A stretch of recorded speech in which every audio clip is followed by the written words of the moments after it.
Hey, everybody, welcome. You made it to the vinyl collection, the record show, where we're talking about records. We're going to talk about records. We're going to talk about vinyl. We're going to talk about music. It's going to go on for a while. We got some vinyl experts in on the show. You're going to hear that. They're going to show you some awesome new records, some shiny, beautiful, minty records that they've been hiding, ready to show you the world. I've been going through my old-timey collection, my records I've collected over like 35 years of record shows and yard sales and second time shops, thrifting, all kinds of garbagey spots you can find records. So I started this series with episode 1, looking in the Zeds, and we worked our way back. We are currently in the A's, so we're at the A's, but don't be afraid. We're not done yet. Not done yet, because after the A's we get into my miscellaneous shelves. That's all the stuff that I haven't gotten around to putting away, stuff I've recently purchased, all that. There's still as long as this took, there's still half that more in stuff I haven't put away yet. Well, what can you do? So that's what we're going to do. That's what we're going to go through. This is a live chat. If you're watching us live, thank you. Hello, how are you doing? Don't forget to hit the subscribe button so you can catch all these live shows. And the live chat is there. You can chat in there. We'll talk to you, say hello. At the top of this chat is a link to actually join in on the show. You can click that. And if you have earbuds, a working microphone, you can come on in, say hello, like a call in to the show, and we'll say hello back and we'll have a fun time. And that's what the show is. That's what we'll be doing. So let's get this started. I do have some friends with me as normal. And of course, if you've seen the show before, they are the tops in the record biz right there. We have Kevin buried on Mars and a wooden board. Oh, there you are. Matt Bandy, what were you doing? Did you just take the elevator up? I had to come up from downstairs, so nice. Yeah. Nice of you to join us. Thanks for having me. And of course, Kevin buried on Mars from the Retro Fandango podcast, amongst other podcasts. Yes. How's it going? Good. I have an announcement to make. Starting with an announcement. This will be my last episode at this location. At this location. There will be a new location next week. Things are happening. Sarah has been confirmed that she'll be working from home for the foreseeable future. So she has taken over my old office, and I will be I'll be down in the basement. I'm gonna have a new setup down in the basement. So say goodbye to the wedding photos, because this will be the last you see of them. So in the basement, we're just going to get a bunch of AC/DC posters and I don't know. Posters on the wall there. What do we got? Well, that's the first thing that Sarah took down from my office was my Motorhead poster. It's more of a banner than a poster. But I went in there and all the movie posters that I had up in there were still up there, but my Motorhead one was nicely folded. The banner was nicely folded away. And I'm like, what's wrong with this? And she's like, I don't think it's really appropriate for work. And it's just a motor. Like, it just, Oh, well. Anyways, yes. So I'll be setting myself up, and I'll be out of the living room, away from the wedding photos. Where do you have your record set up at? What room in your house? Well, oddly enough, I have it set up in my dining room. My dining room was just completely, all it had in there was the dining room table. That was pretty much it. And the dining room is connected to the living room. So there was all this wasted space in there. So Sarah and I just thought, what the hell? Why don't we just put all the music in there? And, we could sit in the living room and we could listen to tunes, or at the dining room table, since we hardly ever have any company nor eat at the dining room table. We set up puzzles, jigsaw puzzles or whatnot, and go to town while listening to our records. So, yeah, I can confirm it is very tough to get an invite to that house. Yeah, especially now with COVID, nobody's coming over here. 0 people. I have my setup in the living room as well. But if I did have a basement, I would be tempted to put my setup in there. What about you, Bill? They're kind of all over. They're mostly in the basement, and then there's some in the living room, where I did have a record player in the living room, but I removed that one. So my only working record players now are in the basement and in the garage, oddly enough. So, yeah, I would like to put that back in the living room, but I'll have to get rid of some game consoles or something. So, well, that's interesting news. We can't wait to see your new setup next weekend. Me too. Is Sarah happy about working at home? Oh yeah. Yeah. Oh, good. Yeah. I mean, she sees everybody on the Skype and Zoom sessions and whatnot, and she doesn't have to make that commute every day. So Yeah. We're guessing that a lot of people are gonna, keep working from home, even though they get the go ahead, which is good for us who do have to commute. Yeah. Well, they sent out a survey to us employees and asked us what we thought, like, should people be coming back? And I'm one of the unfortunate people that have to go in. Like, all the equipment's there. I'm an operator. I need to punch buttons and whatnot, so I must go in. And they were asking, like, what do you think? Like, should we get people back in the building? I'm like, tell them to stay home, because if anything, that's been the saving grace. As I come in there and there's not a lot of people in there. There's not people in the bathroom and in the hallways and walking around and that. So let them stay at home. It's fine with me, even though I have to come in. I don't feel, that I'm at I feel safer when everybody is away. Sure. Wow, geez, it's saved. I probably said this before, 40 minutes off my commute.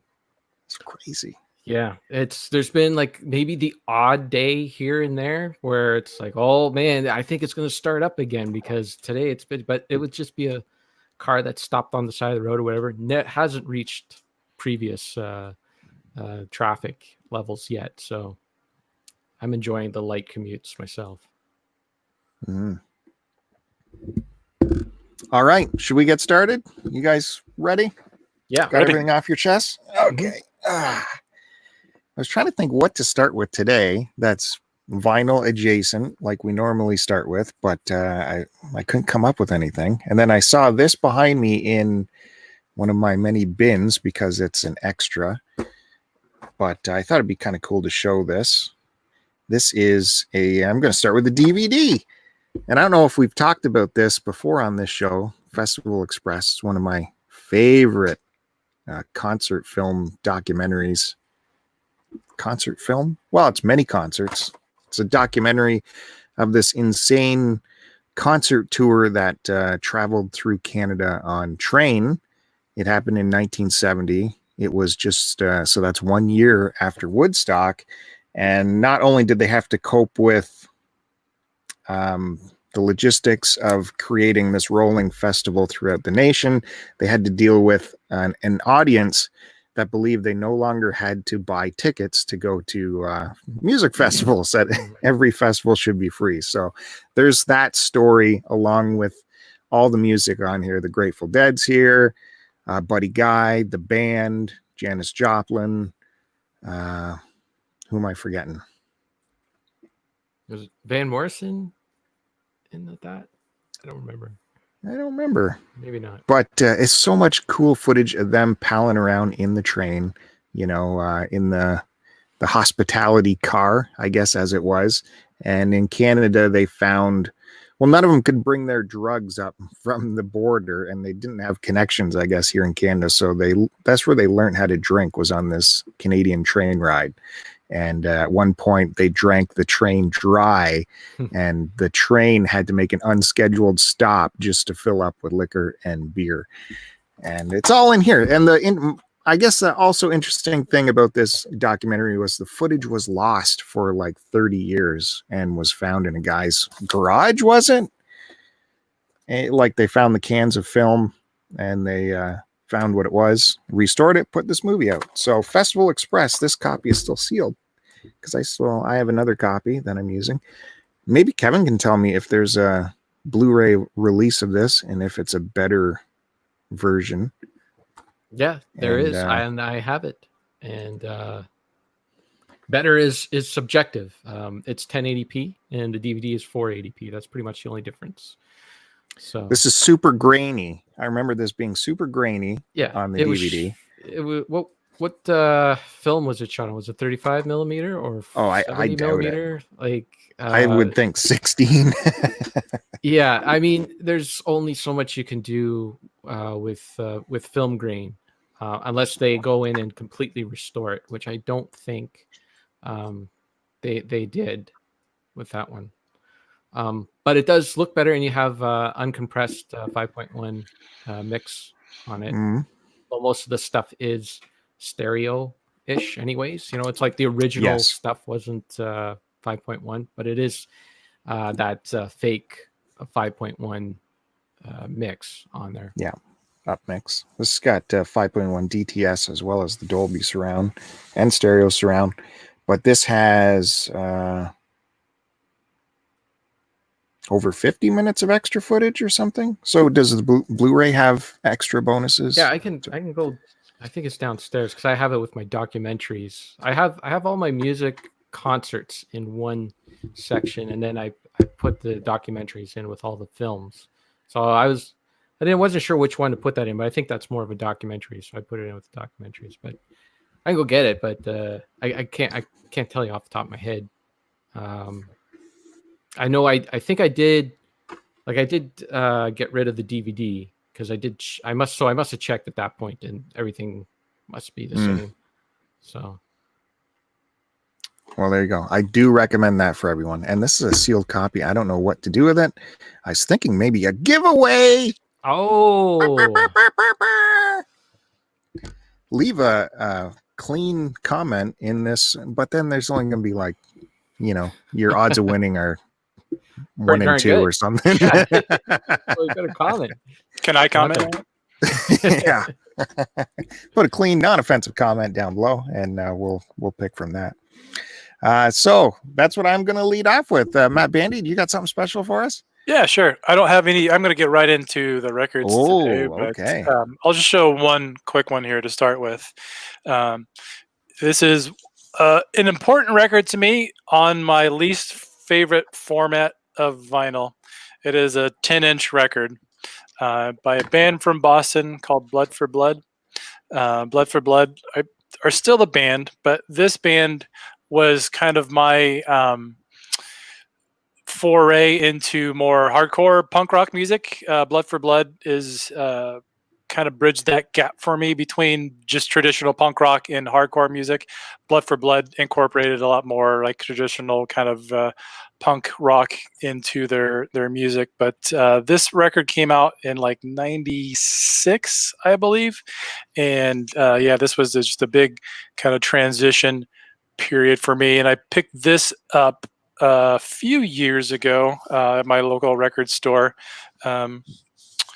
And this is a repress by Victory Records, who are out of Chicago.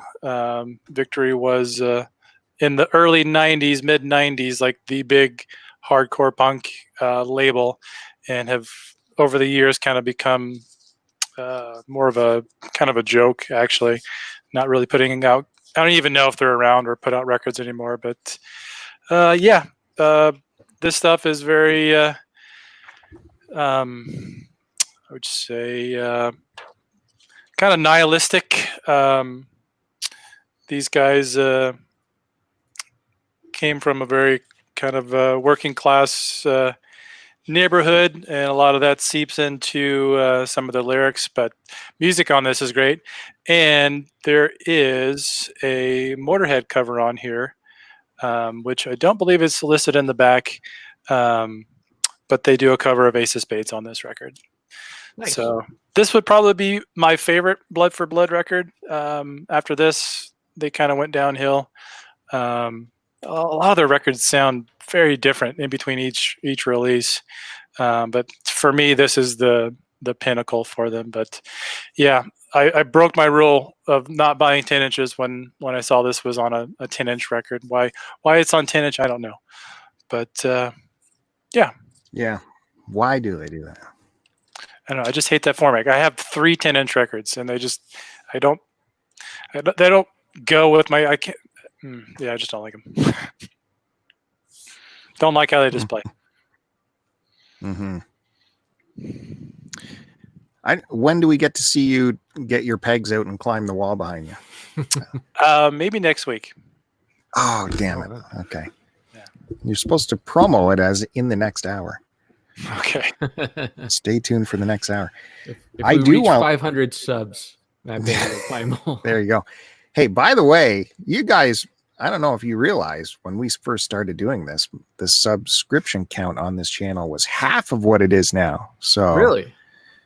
I would like to thank you guys. I don't think you guys have anything to do with it, but No, probably not. So what are we up to? 13 now? Oh, this channel is closing in on 500 subs. Oh, really? It is. Oh, I just made up a number out of thin air. That was.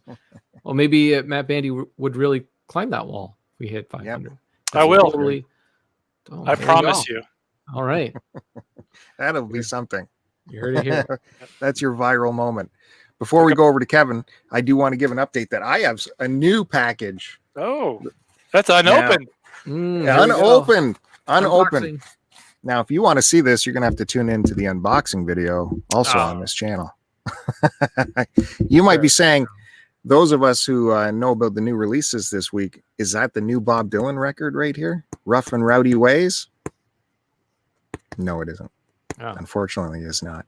Although his CD came out on Friday and is a masterpiece.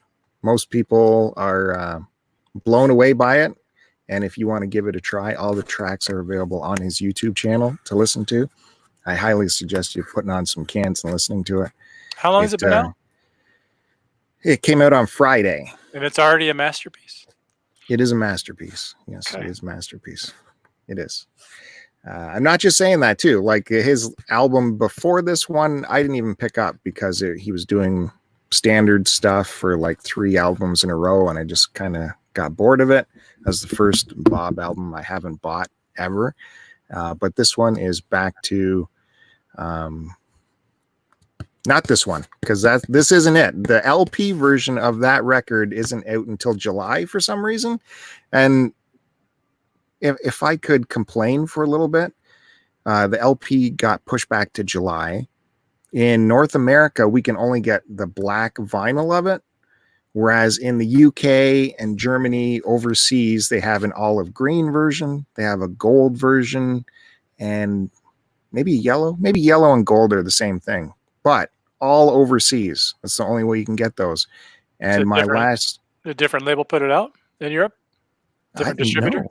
Well, maybe, I don't know, but I was like, my finger was right over the button to purchase it from a UK store.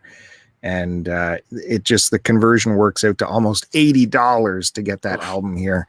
Whereas $80 Canadian? The black vinyl Canadian, whereas the black vinyl here will be like $35 or maybe even less. So I just couldn't. I was so close. My finger was like trembling over the thing. I was like, because who else is going to have it over here? But I didn't do it. Maybe I still will. I doubt it. But the other thing is this Neil Young's new old album that just came out on Friday as well? Homegrown? No, it's not. And I have more complaining about that because for some reason, why is that album worth $40 here? I don't know. Can you guys explain that one? Single disc, black vinyl, $40. It's on the wish list, waiting for it to go on sale. They usually do, like Neil Young stuff usually does go on sale. Like, so it should be less than that. So that's $40 from Amazon. To buy it at my local record store, it'll probably be like $49, $44 for a single. For a single, not a double. That's weird. It's prices of things are crazy here. It's because usually like LPs are pretty much kind of standard by prices, depending on it's usually around here for record stores it'll be more expensive if it's like an import or a used record that's rare or something. But like as far as like new releases, they're all pretty much around the same price. That's weird. Your prices in the States, I'm so jealous of them when I see like the stuff you can get and dirt cheap shipping and that. It's like I'd go to town. But, But for some reason, I find Neil records here in Canada are like way more than anyone else's. I don't know why, but that's the way it is. So it's not that. I will tell you what it is. It is Bob Dylan's latest in the bootleg series, Traveling Through 1967 to 69. So here we'll get the unreleased recordings, the studio sessions he did with Johnny Cash, as well as outtakes from the New Morning album, Nashville Skyline. We'll look on that in the unboxing video you'll see on this channel. So subscribe, and then I'll put a card up here somewhere. Tell you where to go. Nashville Skyline. Does that have the big breast bed on that? Yeah, that's sure. Cool. Lay. Okay, Kevin, what do you got for us? Wait, I got a question for you. You said Bob's doing standards. Do you mean like standards like what Rod Stewart would do? Like Sinatra stuff? Really? Yeah. That's wild. I mean, it is Dylan interesting to listen to, but 3 albums of it, it was enough. He does it well. I'm not going to complain about it. He got his voice into form for it. I'm not joking. It's true. Yeah. Well, a lot of those songs are not, you don't need to be a great vocalist, like Frank Sinatra wasn't really a great technical singer, right? He just had a nice voice. Tony Bennett is, I think, a little smoother than Sinatra myself, but Tony, even those songs, you don't really need to do like the American Idol, crazy singing. You could just basically just talk, if you just have a nice smooth sounding voice, you can just talk. It's right. Like you need that. You need that golden throat though. It's got to be. Yeah. You got to have a nice voice, like a voice that's really appealing to people. So anyway, this new album he put out is his first album of original new tracks in, I think, 8 years or something. And the reviews are through the roof. It's the #1 album. Check it out. Awesome. Okay, well, I am doing something a little different because I really am running out of stuff to talk about, Bill. I don't know what I'm going to do this every week, but I decided, I liked the process of showing the AC/DC album, so I decided I'm going to go through my Van Halen collection this time, but I'm doing something a little different, and I'm going to rank them. I'm not going to show them in order that they came out. I'm going to show them in order of how I would rank them. The internet loves top rankings. That's right. So let's do it. Why not? Time to get some subscribers with that. That's right. All right.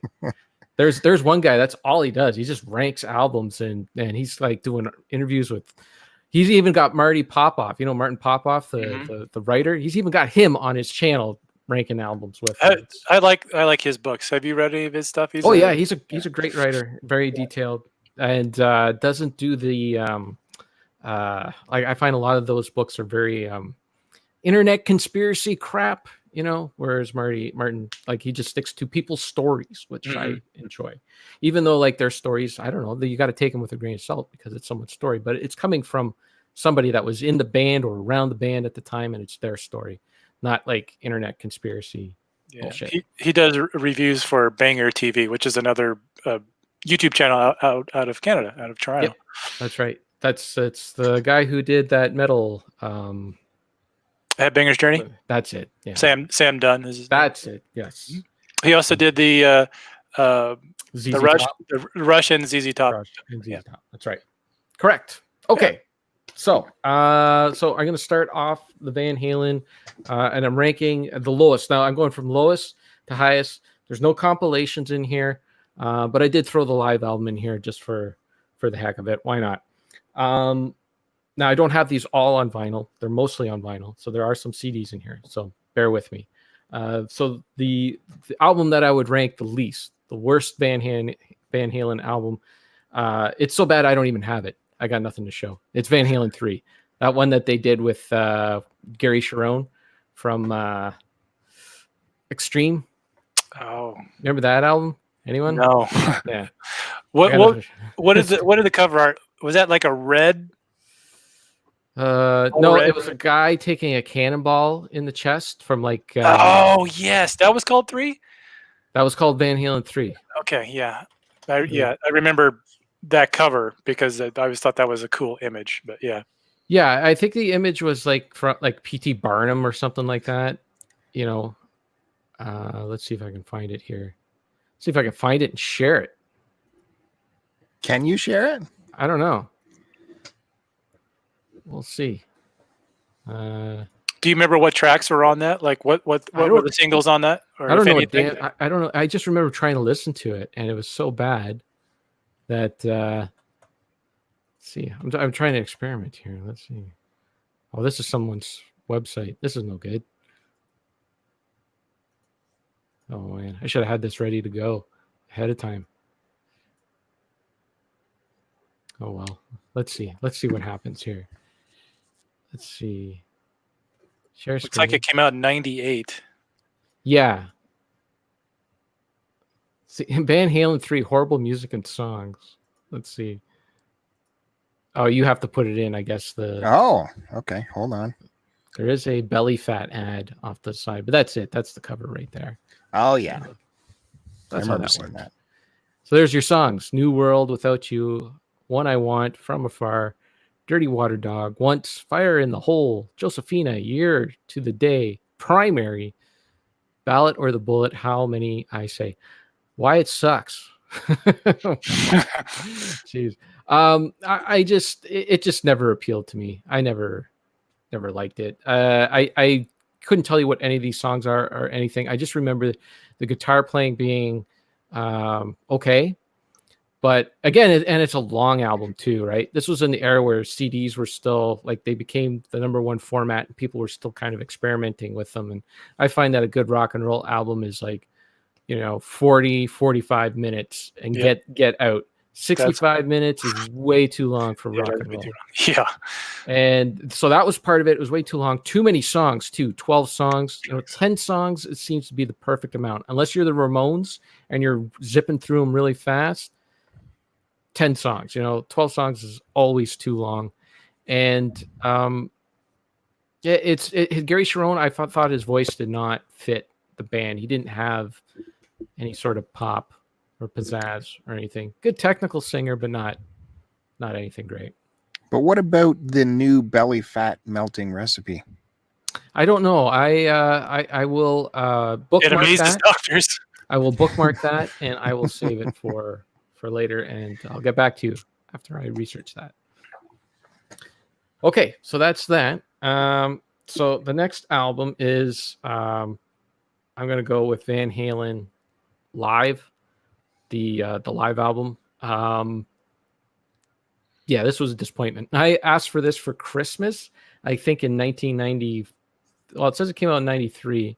So it's either 93 or 94. And I really liked live albums when I was a kid because it was a great way to get a whole bunch of songs. And especially when you were trying to, discover these bands and that, and you didn't know a lot of their back catalog or whatever, they would have a lot of their back catalog on these live albums. This was a big double 2-disc live album. And the one album I did have was for Unlawful Carnal Knowledge. And so I knew all those songs. And when I got this and, I unwrapped it at Christmas and I opened it up and I looked at the track listings, and the track listing, I know it's kind of hard to see because of the font on here, but the tracks on this are pretty much all the songs from Unlawful Carnal Knowledge. And then this is Sammy Hagar, when Sammy Hagar was their lead singer, and him doing the David Lee Roth songs. It's not that great. Plus, this is pretty much in the studio. Sammy Hagar says that he went and had to record all the vocals for this in the studio. So any of his vocals was not from the stage. That's what they did back in the day. They would mess around with those live albums all the time. What, did they do that because they were embarrassed at how their voice sounded live? Just it sounded bad? it wouldn't usually be a band decision. It would be like some producer or something like that would be like, okay, let's go in and let's sweeten the mix a little bit. Let's like there were some parts where they might have had a technical issue, and they go in and re-record it, and then by the end of it, like this is what Sammy Hagar said. By the end of it, like he's like, I might as well have just re-recorded the whole thing, because they went in and messed around with all the vocals and the whole thing. So, but one thing I've always liked about this collection, I always thought it was neat, is how like on a CD, your book inside, that's the cover, but this is like the only CD that I know of that actually has a separate cover. The book comes out. Oh, weird. Yeah, and that's your cover right there. I don't know if that decision was made because, you know, usually the double CDs they were that thicker format. I had that thing here forever and I put it away. But it was that thicker format, you know, with but it was always a pretty good collection, you know, for can't even hold on to things. You know, it had nice imagery in there. There's the band. Yeah, but it just wasn't, you know, it's okay, but I hardly ever play it. So it's not one of my favorites. But back in the day when you didn't have too many CDs, it was one that I played quite often. Okay, so and I'll do one more before I hand it back over to Bill. And the next one I'm going to go with is their last studio album that they did with Sammy Hagar, the last complete studio album, and that is Balance. I always thought that this album was ironically named because the album is totally unbalanced. it's just kind of like, you know, like a good Van Halen album, you know, starts off with a good rockin' song, and the Seventh Seal starts this one off, and it's okay. It's a mid-tempo song, you know, and you kind of want that Van Halen rockin' song right off the start. And Can't Stop Loving You is not too bad. This is when Eddie Van Halen was really hooked on the piano too, because Right Now was a huge hit for them. So they got like a couple of piano ballads on this. The band was all arguing and everything too when they came up with this album. So, but yeah, Wham Bam Amsterdam is not a good song. I don't know. It's just okay. It's kind of meh. There's a couple of good songs on there, but for the most part, yeah. Haven't shown a record yet. So you're saying that band argued with each other? Oh yeah, they were in. Yeah, Eddie's notorious for not getting along with his lead singers, as we well know. But they were good. They were tight there for a good solid 3 albums. You know, they were. But this was like the beginning of the end was this album. That's cool. I'm going to start with a band that has a very similar kind of story. Tight for 3 albums and then disintegrates. Let me get started here. I'm going to premiere a new innovation on this channel. Oh boy. Yep. Brand new. This will be soon copied on many other live shows, but I'm gonna start it here. The return of the desk cam. Look at that. Oh, Wow. You guys will have to let me know if it, like, to me, it is crystal clear, but how it comes across the internet, I don't know. It's looking good so far. So we're in the A's. I'm going to start with the Animals. Very This good. is Animalization. This is the 4th album, so they've already had personnel changes. This is from '66. They lost Alan Price, who was their keyboardist, and they switched out a drummer. Actually, the drummer, if I remember the story, like this is the new drummer, and the old drummer actually appears on the back somewhere here too. So it's kind of weird. Yeah. Eric Burden.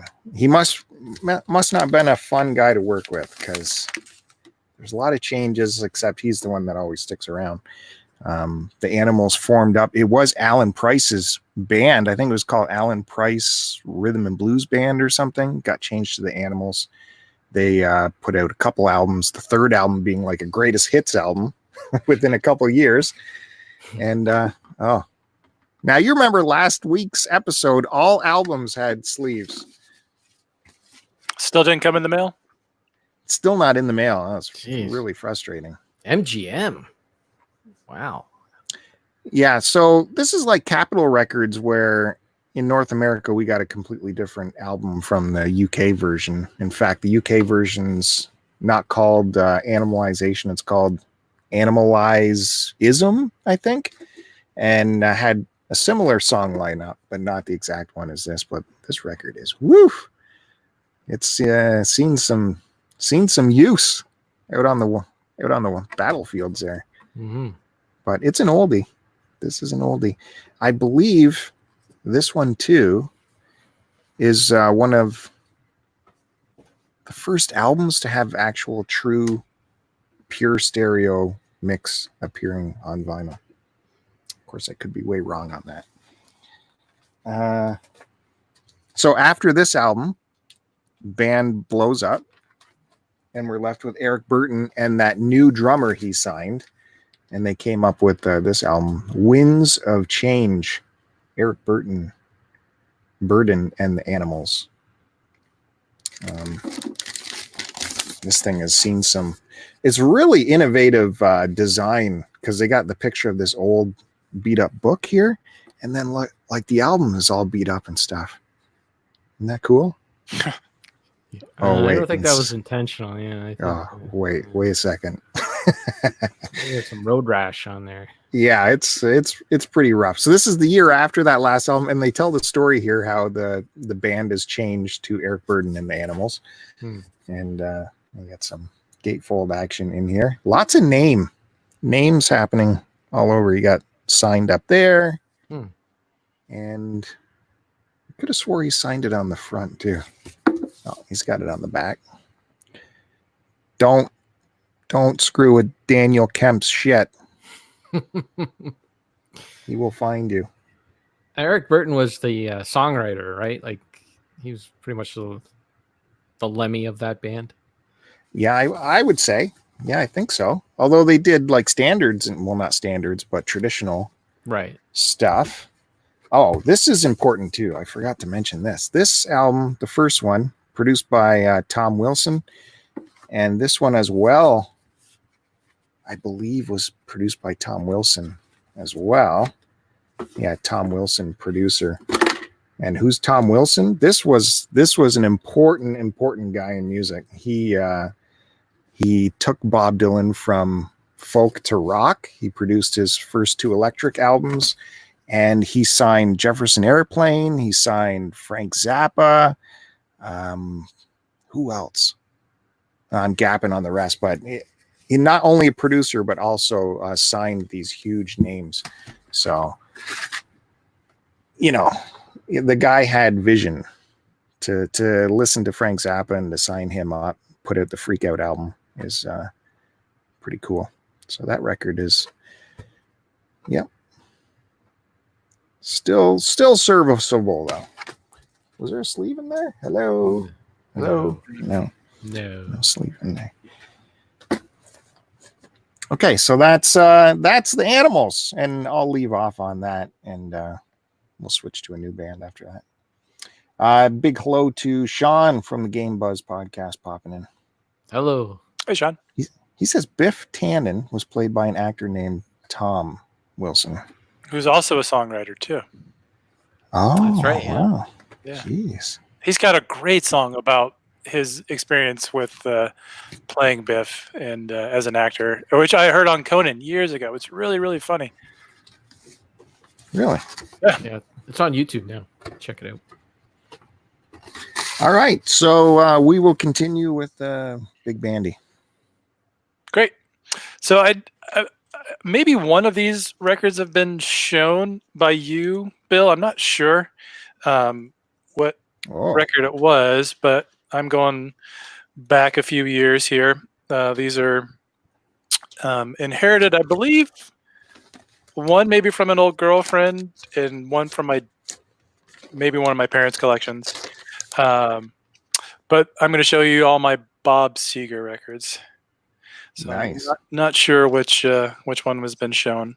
I'll start with Night Moves. And this is, what year is this from? 76. So this picture here is very nostalgic for me. One of my high school girlfriends had this framed and hung up in her room from this record. And anytime I see that, it reminds me of those times. Like you had to perform in front of Seger. No problems there. No problem. And it looks like I paid $2 for this record. Nice. And actually, I remember where I got this now. I got this from this one of a record stores on the south side of Chicago called Threshold Records, which is sadly not there anymore. They would always price their records there, so that's where I got this record from. But yeah, this one has, Rock and Roll Never Forgets, Night Moves, which is the title track, Fire Down Below, and Sunburst, which that if you've never heard that song, that's a great song. But even side 2, the Sunspot Baby, is a great song. And I remember the first time I heard this was on the radio, actually, in Chicago.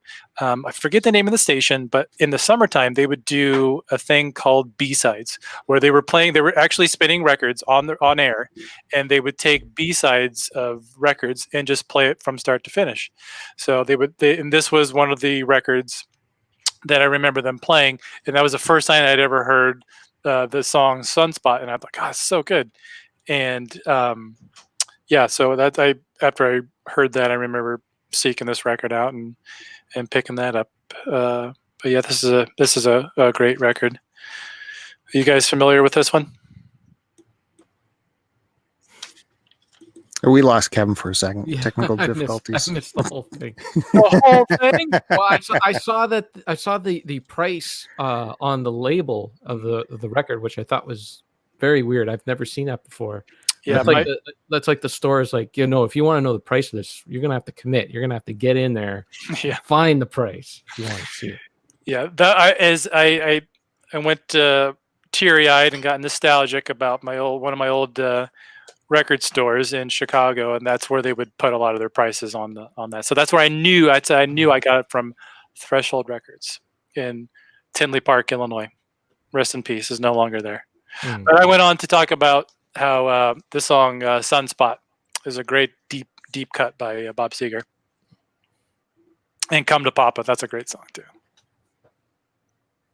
This is just a great record. Okay. Then we got Stranger in Town by Bob Seger. I don't know if that's not a gatefold. That sure looks familiar. Might have been one I showed. I think you might have showed this one, yeah. So, look at this. We got 3 sleeves in here, Bill. What a show off. 3 sleeves. You could send me one, I guess. So I got this, the plastic one. You got the silver bullet band logo. Nice. Thanks, Sean, for stopping in. Raid time. Who's he raiding? It's a Warcraft thing, isn't it?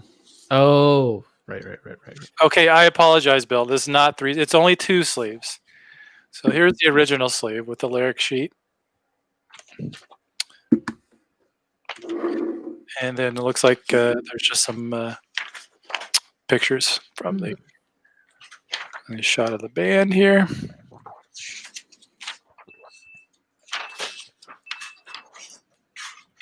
The shot. Yeah. This one too. This is another nostalgic record for me too. I went to one of my high school proms. We've Got Tonight was the theme song of that prom, and the theme of the prom was We've Got Tonight. And the girl I mentioned before was the girl I went to that prom with, who was a big Bob Seger fan, and who had the picture of Bob up in her room. I don't know if you missed that story, Kevin. But yeah, this also has Hollywood Nights, still the same old-time rock and roll, which, if I never heard that song, I'd be okay with it. And Feels Like a Number. But yeah, this is another great record start to finish. So that was a good night for you then, you're saying? It was a great night. Yeah. That was my dad's favorite song, old time rock and roll. Oh, really? Anytime that came on at like a wedding or whatever, he would just cut the bug, Big wedding song. Yeah. Okay, and then my final Seger record is a live record called 9 Tonight. I think actually this might have been the one you showed. But yeah, this is another great one. This is a I good. don't think I have that one. No. So get the tracks. You got Her Strut, which is another great one. Yeah, that's the one I like. Yeah. Beta Lou's Getting Out Tonight. That's live. That's a live. Yeah, album. this is a live album. Mm-hmm. Yeah, and Hollywood Nights. I don't know if that's another. Yeah, it's good stuff. Good stuff. It's got a gatefold. Doing the rock stance. Rock stance, power stance. It looks like you got multiple sleeves in here too. Mm. You know, for those real collectors.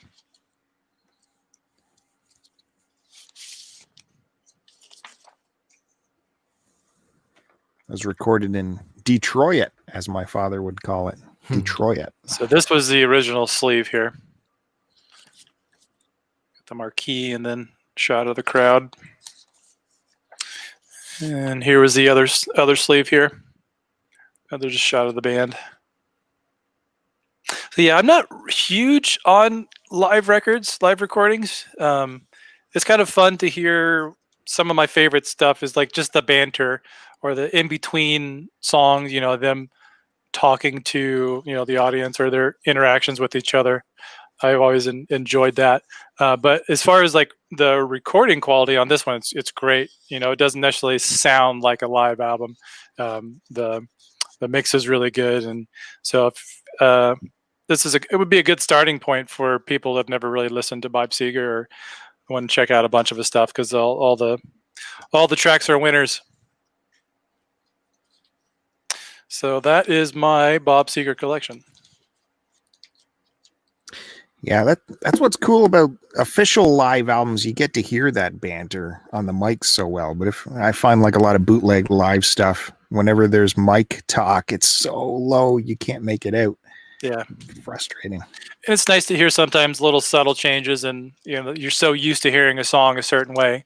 When they do a little change or add a little extra to the end of the song or change the solo up a bit, that's always neat. Well, sometimes I find that I end up liking the live version, especially if I heard it before I heard the studio version, because the tempo will be completely different. Or a lot of time tempo's a lot faster.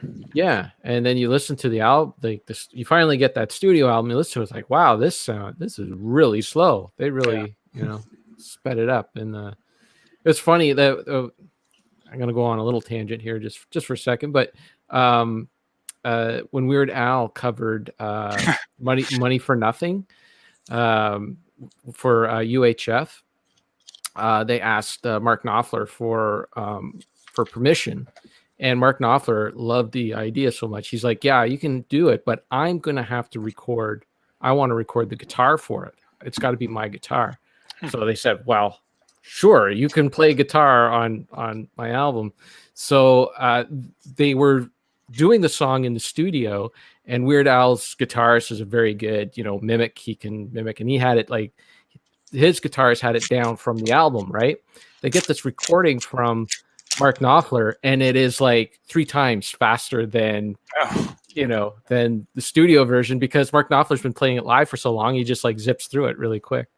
So sorry, had to go on that tangent. Good tangent. Good times. Well, you might as well keep going, Kevin. You are doing your top Van Halen albums. That is correct. Of all time. All time. That's right. So just the studio albums now is left. I did do one live album. I threw it in there. You're going to have to go back to the beginning if you want to see the ones that came before this one. So we're going from worst to first. So get ready, because this is going to be a controversial one. We're getting into controversy already, because it's the first appearance of David Lee Roth. Can anyone guess? This is your third? Yeah, third one. Okay. Yeah. How many are you showing total? How many records total? 2. Well, I gotta think now, because there was one that I don't own. So 1, 2, 3, 4, 5, 6, 7, 8, 9, 10, 11. So 12. I guess there's 12. So this is number top 10. 12. Top 12. Number 10 on the list. Number 10 on That's pretty low. Yeah. Yeah, and it's David Lee Roth album, and it is their second album. What? 2. Yep. Wow. I've never been. I like a few songs on here, but I think as a whole, the album as a whole, it's not as good as the other Van Halen albums. Now, that's not to say it's a bad album. It's good. There's some excellent playing on it. And see, I do like really the two big songs, Dance the Night Away. I mean, that's the big poppy song. And Light Up the Sky. I absolutely love that song. That's like one of my favorite deep album David Lee Roth tracks. But Beautiful Girls kind of got ruined with that Schmidt's Gay SNL skit.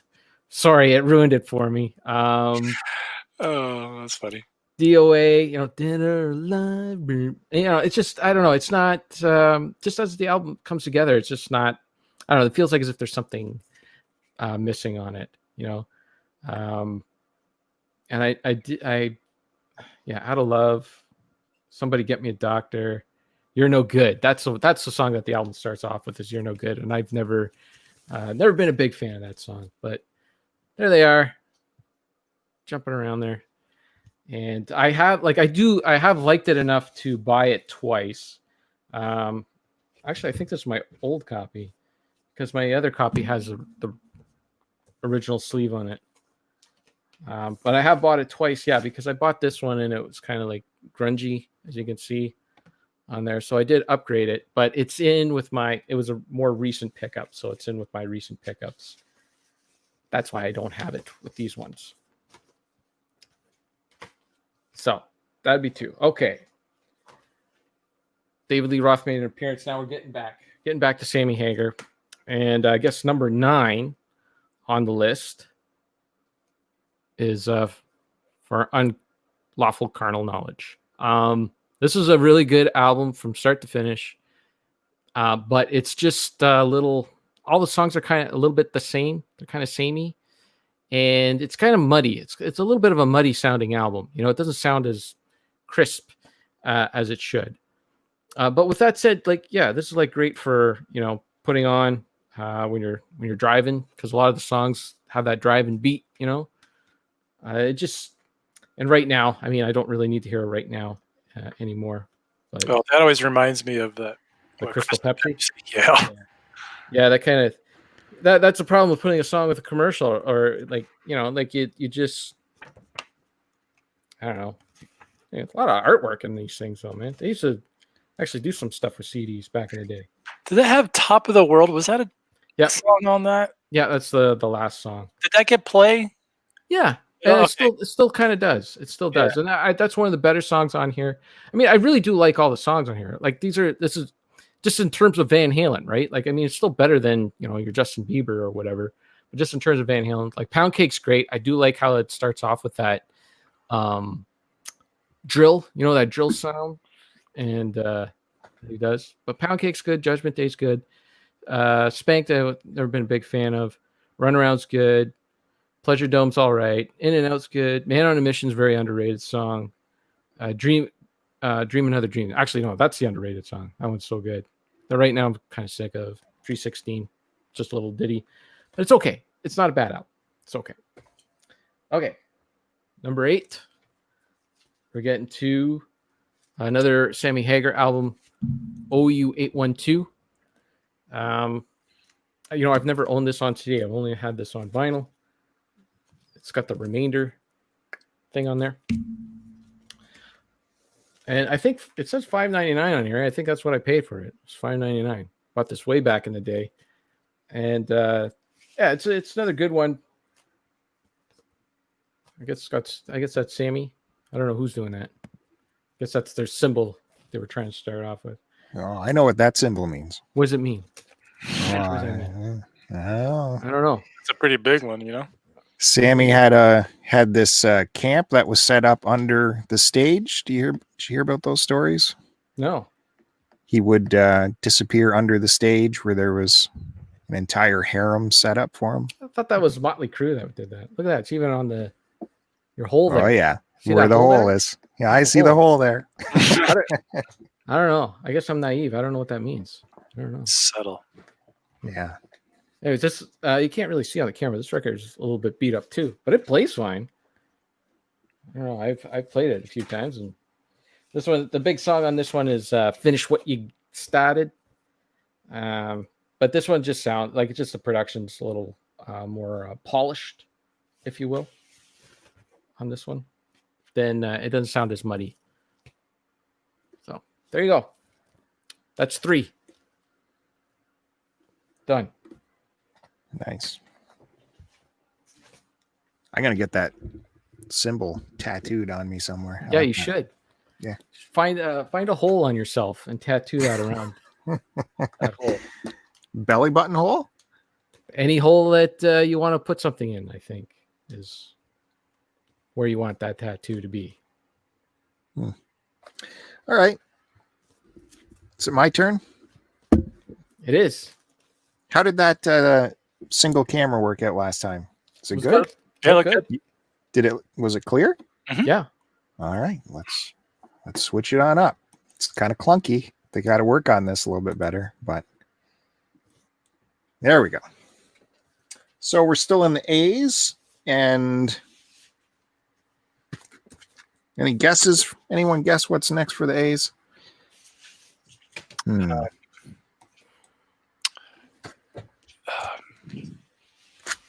Aerosmith. Oh, that'd be a good guess. Here's the back cover.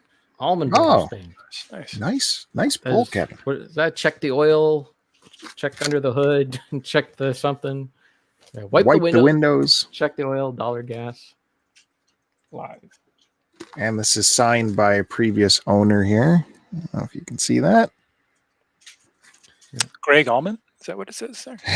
Yes, it does. And this is for sale for $2,000. Let's take a look. So this is a live album where they do, all the big songs are there. Wasted Words, Southbound, Ramblin' Man.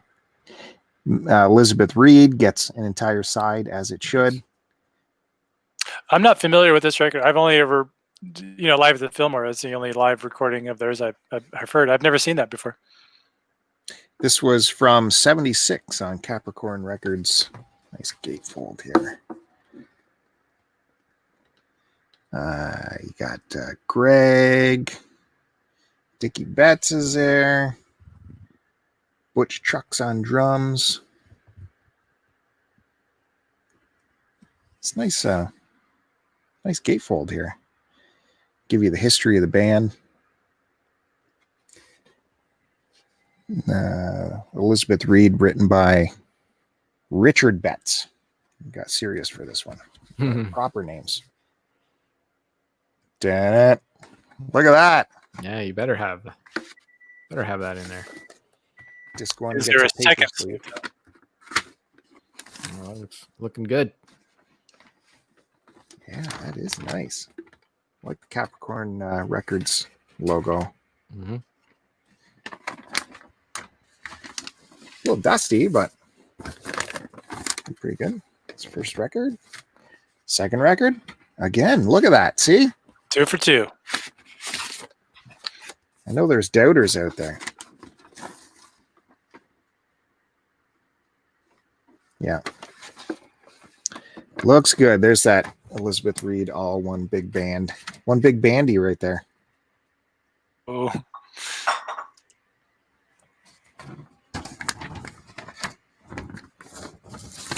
We were talking about live albums. I mean, Allman Bros, if you're going to collect some live albums, they're the guys.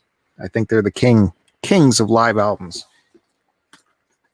And I'll just skip ahead to it because Big Bandy mentioned it. A buddy of mine had this record, and I borrowed it and listened to it over and over again. And I knew it. I had to get it myself at one point, which I finally did. Allman Bros at Fillmore East. $7. Yeah, what a deal, eh? Mm-hmm. I mean, the whipping post on here is the quintessential version. Doesn't get no better. Don't get no better. Got the band in front of all their road cases. Hey, we got Deke popping in on the Oh, chat. Hey, Deke. Still on Capricorn Records. Well, subdued artwork in the gatefold.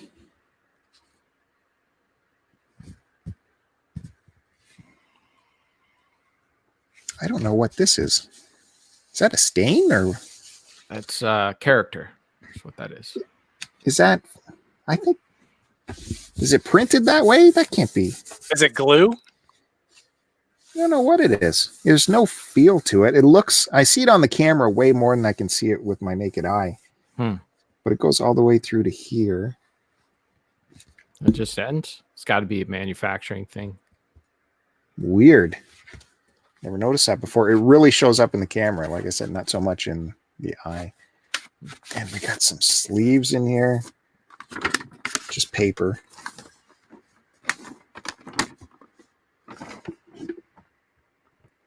It's quite a scratch there.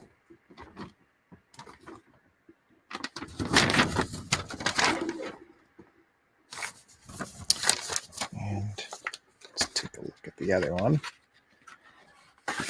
All sleeved up as well. Atlantic Records. Why is this Atlantic, but this is a Capricorn release? You're asking good questions. Yeah, no answers. The I don't know if you guys can make out the matrix here. It's very strange. It's like they wrote it and then crossed it out. Do you see that?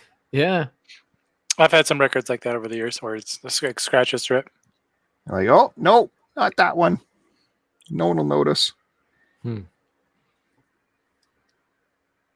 Stormy Monday. Okay. Which side had whipping post on it? See how well used that is for a second here. There's whipping post there. Grooves. God damn it. Those are grooves.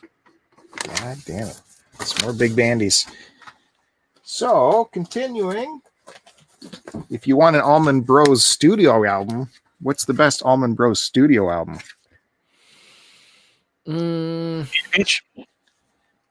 Yeah, Eat a Peach. Yeah, for sure. Yeah. For sure. But Oh yes, that's a great record. Got the come hits. on. That one has the hits on it. yeah. This would have been Dwayne's last album that he appears on. I think so. I love the instrumental Jessica. Yeah. This big family photo in the gatefold. Oh. Uh-oh. Oh no. Oh. Hey, I listened the piss out of this album. Yeah. Look at that original price tag there. $9.99. Very good.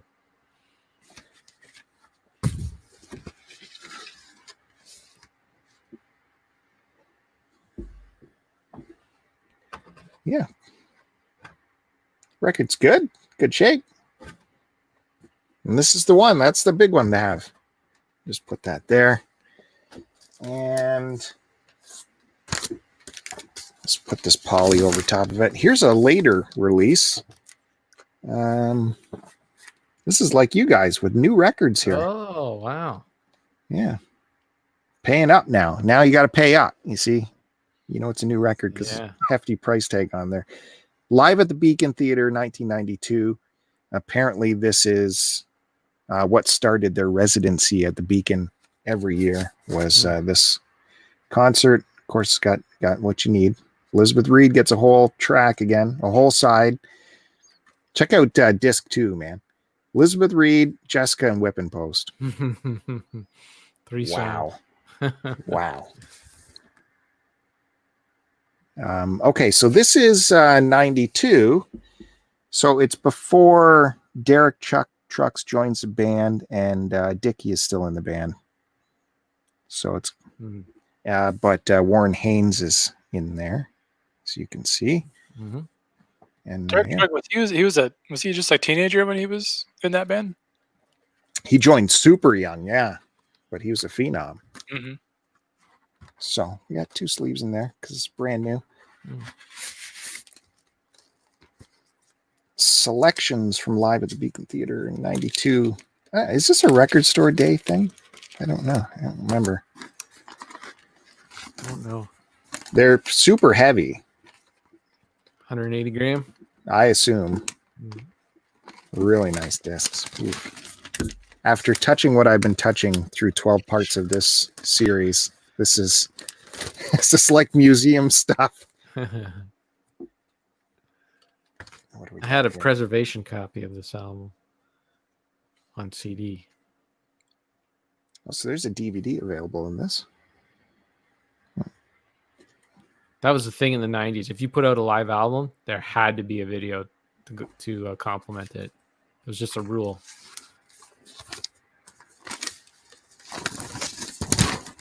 It's like fine china, this heavy vinyl. Okay. So there's the almonds. And finally, this was in with my records. This is what you got from their CD box set. This was the booklet that came with it.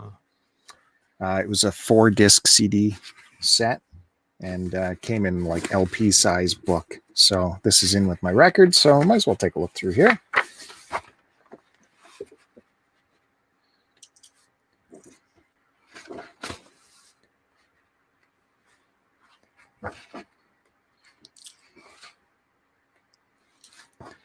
Yeah, lots of material here.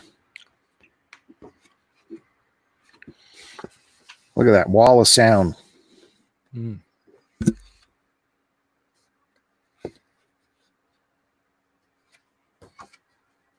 What year was it when they got rid of Dickie Betts?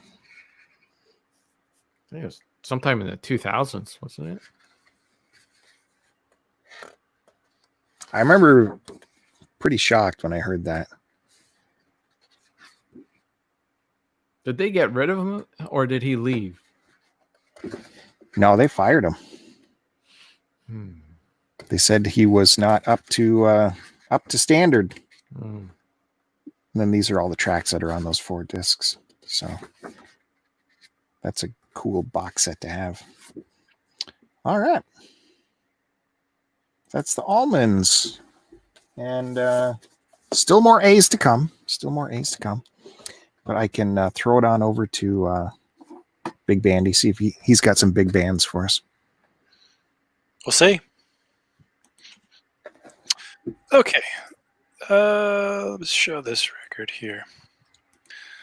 So this record is another one that's near and dear to me. This reminds me, more specifically, this band reminds me, or at least their first 2 records, of the early days when my wife and I were first starting to date. We used to listen to the first 2 records by this band all the time when we were mostly in the car or just traveling places. But this is this band's second record called Oh Inverted World, and it's by a band called The Shins. Oh, yeah. Oh, Are yeah. you guys familiar with The Shins? Yep. Yeah. Okay. Yeah. So this record got some notoriety after, I believe it was in a movie called Garden State. Right. Yeah. And with Natalie Portman, where she was listening to this band, and I think the song, what was it? New Slang, I think was what played on this, or on that movie. But so this is their second record. Their first record, Shoots Too Narrow, is really good too. And their third record, I forget the name of it, but after that, I kind of lost touch with the band and haven't really listened to their stuff since then. But this was released on Sub Pop. But this record and their first record are big recommendations. Yeah, I remember it in the movie. She's wearing headphones. She says, you know, this band is really good. And then he puts on the headphones and your whole audio from the movie just fills in with that song. And it was awesome. Yeah, it's a great song. So that's the album it's on? Yeah. hmm And what's funny is like, actually, no, I take that back. This is their first record. And the one after this, "Shoots Too Narrow," is their second LP. I always get kind of weird because usually, like when bands have been around for a while, they get a little bit weirder. And this not saying this record is weird, but the records after that kind of get a little more straightforward um, stuff. But yeah, I don't listen to a ton of indie rock. I did listen to more indie rock in the early 2000s. Um, and this record came out in 2001. But yeah, this is a great record. Will always remind me of my wife. I knew there was going to be a lady involved in your nostalgia. There's been a few, yeah. This next record is by a band from Chicago called The Ponies. I bought this record having never heard the band before, but it was recommended by another local musician from Chicago and writer who his name is Joe Mino, and he would always go on about this band. And this is the only record by them that I have. It's called Celebration Castle. The Ponies are kind of a post-punk indie rock style. It's on In the Red record label, which In the Red's kind of all over the place, where they'll release some like fuzzy heavy metal type stuff, and then more indie rock sounding bands. So this is definitely not metal at all. I think actually you guys would like this. This was going to be my Kevin pick of the week. This record right here. They sound familiar. I think I've heard of them before. Yeah, I honestly don't know a ton. They have more than, well, they have a few records. This is really the only one that I've listened to, and I don't listen to it much, but every time I pull it out and listen to it, I was like, God, I should listen to that more often. But yeah, no liner notes, just the record sleeve and the record here. Yeah, can't tell you much about the band. This is a good record, and I think you guys would enjoy it. I don't know if they're still the band or not. So how much punk are they? No, not at all. It's like post-punk. It's just a kind of more like power pop, like up-tempo, kind of more indie. Post-punk is a very kind of broad term. It can kind of span a lot, but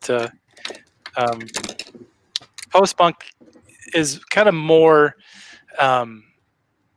to like an attitude or like ethic or like how things are kind of recorded, or it's a very kind of DIY type stuff, and so that's kind of why I would say post-punk, where they probably were into punk rock when they were younger, and as they got older, you can still kind of hear a little bit of that sensibility in it, but it's not. I wouldn't call this a punk band at all. But yeah, I think you guys would dig that record. I can't speak for their other releases, but I do enjoy that record. And then I'll pull out one more record here. Have you guys ever heard of a California band called The Descendants? Yes. Okay, so The Descendants were a early '80s punk rock band from, I don't know whether they're from Huntington Beach or LA area, but they released a classic first album called Milo Goes to College, and after that they kind of broke up or didn't really put out any records because Milo, their singer, went to college, and I believe he is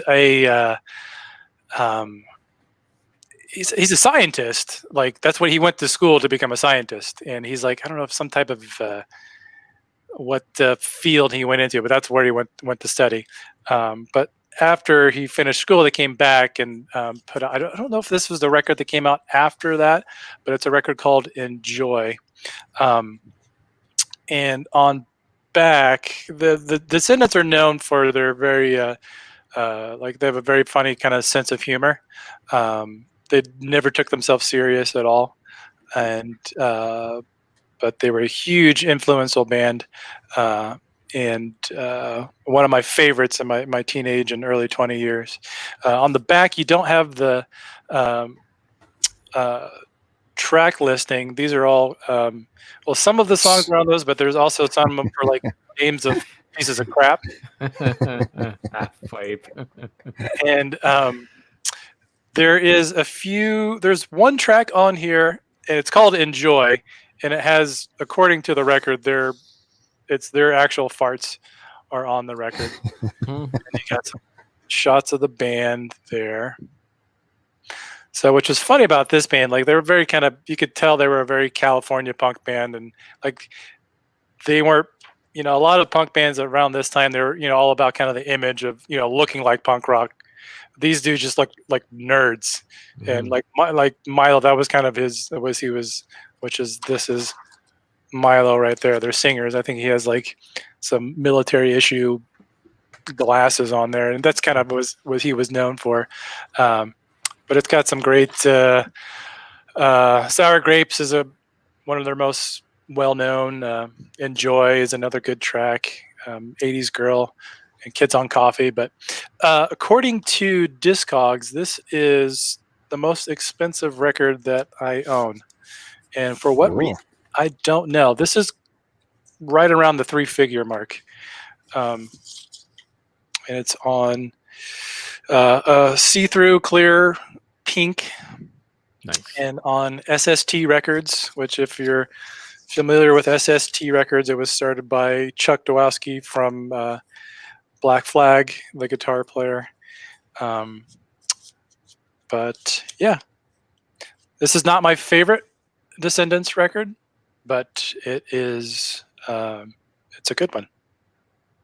That toilet paper roll is hanging the wrong way too. Oh, it is. I agree with you there, Kevin. Yeah. It is hanging the wrong way. So yeah, if you were to check out a Descendants record, if you've never heard this band, I would recommend probably I Don't Want to Grow Up. That's my favorite Descendants record. And for a punk band, like the production on all these records is great. Maybe the Milo Goes to College is a little rough just because it was 1980, maybe 79 when that came out. But all their other records, like for a punk rock band, the productions sounds really good. Yeah, my little kid, if she remembers to replace toilet paper, will put it that way. I'm sure it's for spite.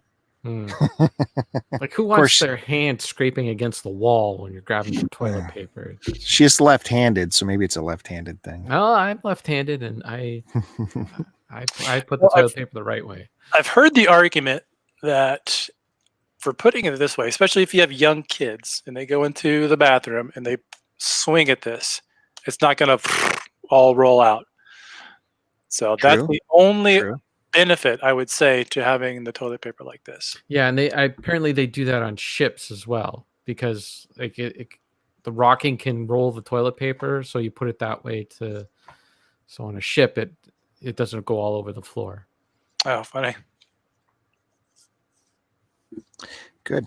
Toilet paper interlude chat. That's right. We're experts on everything here. Yeah. Everything circular that rotates. Yes. Yeah. So we're over to Kevin. He is doing his top 12 Van Halen. That's right. Only on this channel. We are in the top 6 already. We have been flying through the catalog. So number 6. And don't forget to check out Thunder Bay Arena Rock. That is Deke's blog, of course. I have to give him a plug because he showed up. And I did watch their little Facebook chat thing where they were going through. Yeah. Yes, with the live albums. I watched it as well. And I got all like excited and said, maybe I should do my top 10 list. But then I thought, I gave up. But they had some, my list would be different than theirs. But anyways, number 6 on the Van Halen top 12, albums of all time. Because they had 12 albums. Number 12.5. Number 6. Coming in at number 6 is It's 5150 Time. So this is the first album that they did with Sammy Hagar. This was the big, competition with David Lee Roth. David Lee Roth went on to do his solo stuff. And so, as you can see, I got 2 sleeves, sleeves in there. I got the original, but I wanted to keep it pristine because you got to keep that logo pristine. I think that's the first appearance of that logo. 5150, is that police code for like a mentally that's ill right. patient? Yeah. Escape mental patient, I think. That's for. There it is, nice and shiny. Original WB label. I found this for dirt cheap because back in the day you could find Van Halen albums for dirt cheap. So nobody wanted Van Halen albums. Everybody wanted Pearl Jam and Nirvana CDs. Van Halen vinyl albums might as well have been made from dirt, but good for me because that's what I was looking for. Dirt. Paid for that dirt because they were dirt cheap. Okay. And the rest, so the top, I guess I'm in the top 5 now. Let me check. Yes, the rest, the top 5 are all David Lee Roth. So I guess I am biased towards David Lee Roth. That's okay. All right, coming in at number 5. We're in the top 5 now. Number 5 is Diver Down. Now, a lot of people would place this actually a lot lower because the knock against this album is that it is a little uneven, maybe very uneven, and it has a lot of cover tunes. You got Where Have All the Good Times Gone,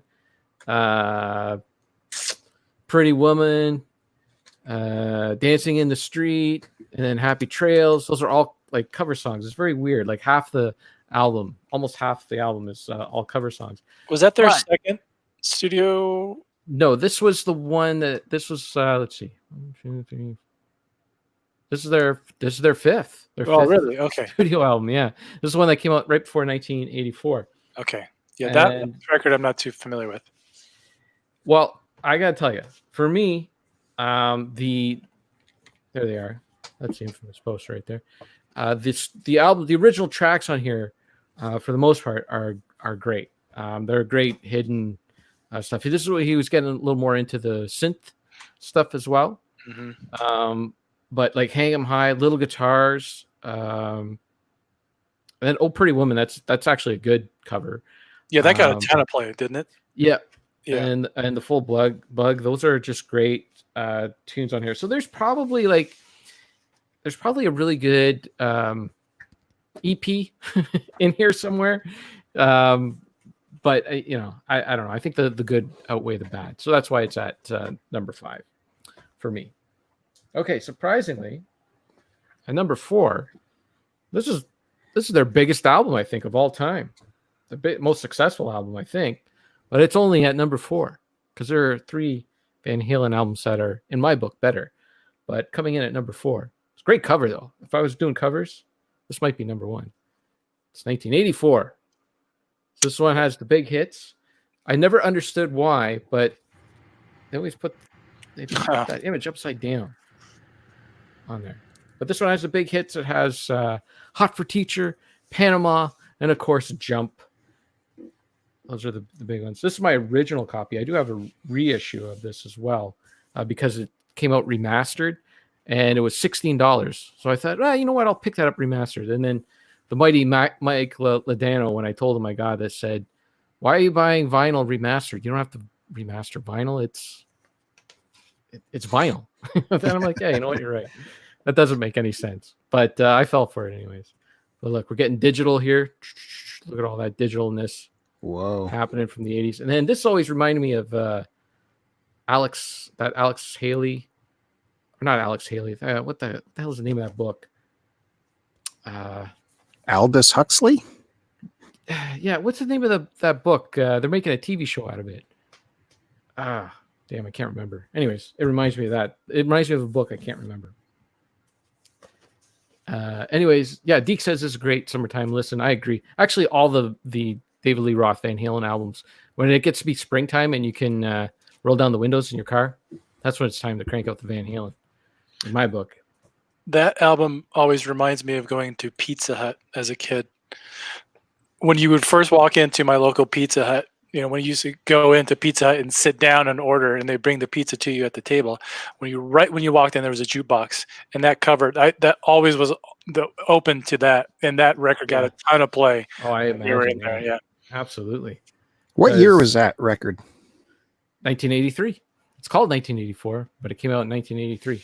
Yeah, like my first, the first shot of Van Halen I got was in grade school, a Catholic grade school, and for some reason they brought us all into the gymnasium to listen to this band who was doing Van Halen tunes for some reason. I don't know. Oh, they did Van Halen, did ZZ Top tunes too, because I remember Jump and I remember Legs. Was it old guys playing it or like teenagers? They weren't teenagers. It was like a professional cover band that they had us watch, and it was awesome, and it really got me into that. Yeah, it was weird. I just remember that. Sorry, Kevin, to take away from your top 12.5. No problem. I just want to mention, so I mentioned Hot for Teacher, Jump, and Panama's on here, but Top Jimmy's on here as well, which is another great album track, and Drop Dead Legs. And it doesn't say it on here, but I'm pretty sure that another big hit for them on this album was All Wait. And I think, the heck's his name? The guy that was with the Doobie Brothers. Then he went on to have his own successful career. Michael McDonald? Michael McDonald, I think, wrote that song with them, but he's not credited anywhere. Yeah. From the movie, what was the movie? 40-Year-Old Virgin? Oh, dude. I laughed so hard because my first job in Chicago, they played a smooth jazz station, and they played Michael McDonald so much. So when he said, "If I hear Yamo be here one more time, I'm gonna burn this down," I was totally understood. Yeah. Oh. Yeah, I'm surprised Joe doesn't have or Michael McDonald on cassette, because he buys all of his cassettes, whatever they recommend in 40-Year-Old Virgin. So have that on cassette. Anyways, that's it for this round. Next round will be the top three. Stay tuned. Top three. Top Jeez. three. That's right. What can they be? What can they be? This stream is getting pretty stressful because you're down to your top three. I'm down to my final A records. It's a wild ride right now. That's what people tuned in for. This has been the build-up. We built everything up to this point. If ever you needed an excuse to hit the subscribe button, here it is. Criminal. It's criminal. So Kevin went. Does that make it my turn again? Yep. It's your turn. Holy mackerel. Okay, let's switch this. It's a little clunky. I apologize. There we go. And I am up. Matt Bandy mentioned this before. It's time to bring him out. There you go. Got some Aerosmith toys in the attic. Now, I'm no big Aerosmith historian, so you guys can fill me in. This has got some hits on it, right? Oh, that's like top 2 Aerosmith albums all time. Oh, geez. Now, see, I remember one day when Kevin wore that shirt into work. Yeah. Oh, yeah. And well, I couldn't because the girls melted when I walked in. Oh, yeah. Bill melted a little too. Well, everybody was melting.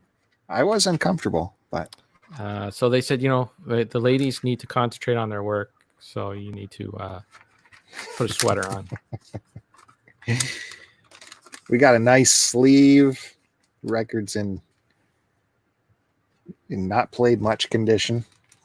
On Columbia. Deke says on the reissues of 1984, Michael McDonald is credited now. Just update for you. No, good. So there you go. I thought I had more Aerosmith, but this appears to be the only one right now. Maybe more will come out as we get to the miscellaneous. We need Rocks to go along with that. Toys in the Attic and Rocks. Those are the top 2 Aerosmith albums. Does Rocks have I know there's Back in the Saddle, but does that have what's the track I'm thinking of? Sick as a Dog? No. Sick as a dog. What's your story? Cat got your tongue.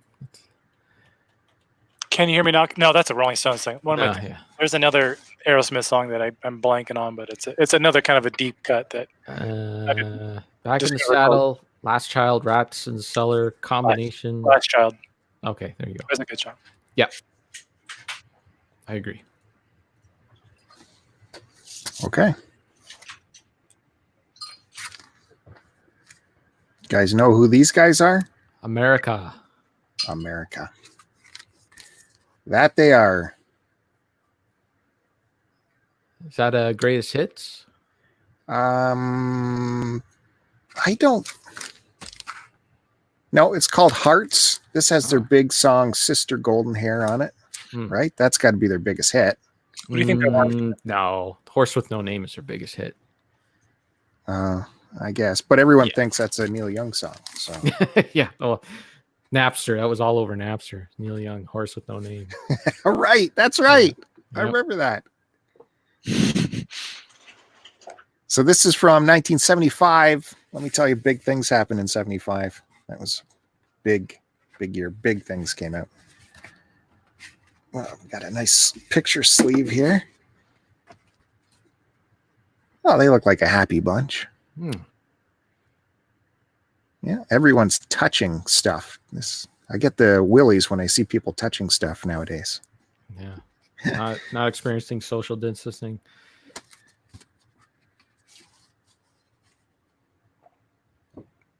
So there you go. Bunch of tracks piled in there. Little tiny bands.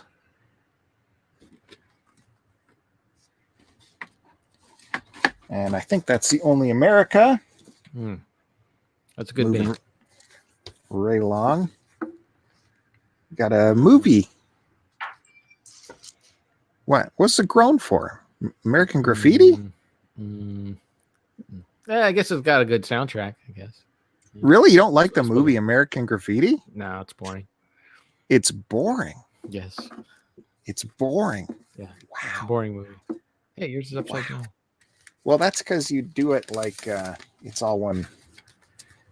Yeah, I watch it in one sitting, and it was boring. One big gatefold. See? Oh, I see. Okay. Oh, nice. That's all. That's cool, actually. So what's on there? What songs you got on there? There is 44 freaking songs on here. Oh, okay, well, list them off. Yeah. Well, if you know the movie, the whole movie is music. So there's probably not even all the songs that are in the movie on this. But man, you got Buddy Holly, Big Bopper, Chuck Berry, Beach Boys, all kinds of people on here. The Skyliners, the MGs. With introduction by the Howling, Prowling Wolfman Jack. So Wolfman Jack appears on here too.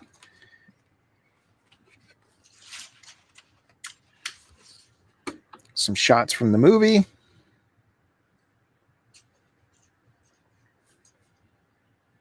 Here's Suzanne Summers driving the T-Bird.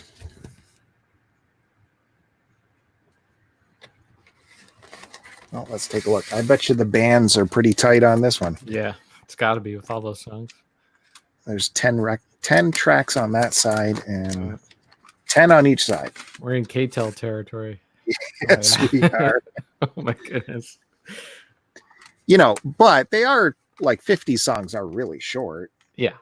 Like 2 minutes each. There's one song, 149. So they are short songs. GRT Records. There's one record. And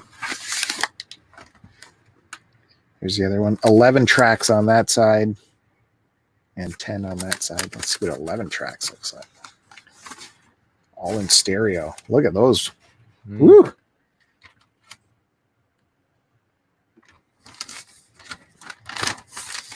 But I mean, this is a really good selection of 50s and early 60s music. Definitely worth keeping, regardless of what you think of this movie, which I think is a treasure. Absolute treasure. So, guys, we are at 90 minutes. I'm into my final A group. I guess I can do that next time. We'll continue on with the other players here. Big Bandy, looking serious. Always. What do you got for us? Let's see.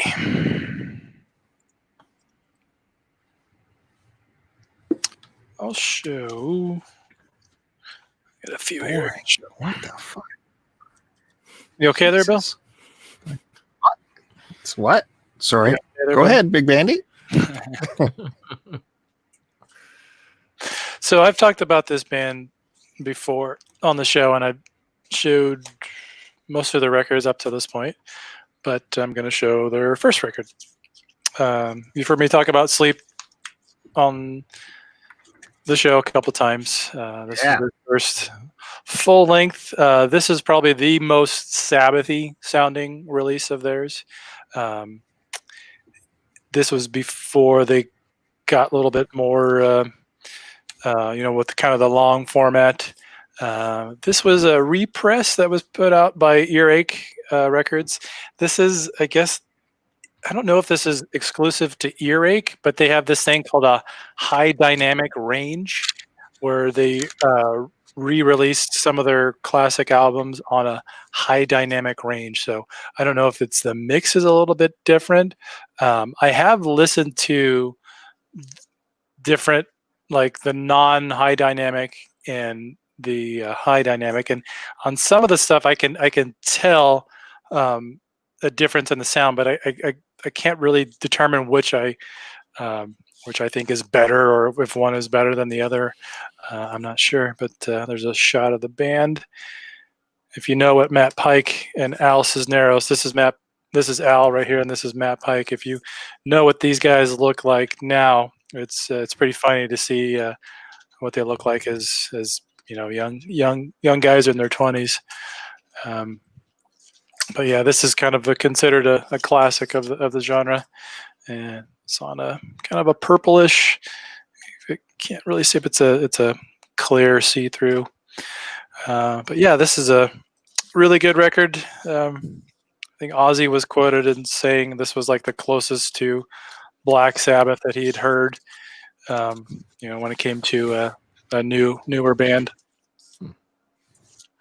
So yeah, if you That's their first album. This is their first album. Yeah, it's just called Sleep, or it's called Sleep's Holy Mountain. But yeah, this would be a good starting point. This is definitely their most accessible record. After this, you go to Dope Smoker, and that's a 70 long one track. So yeah, this is a good starting point and a good record.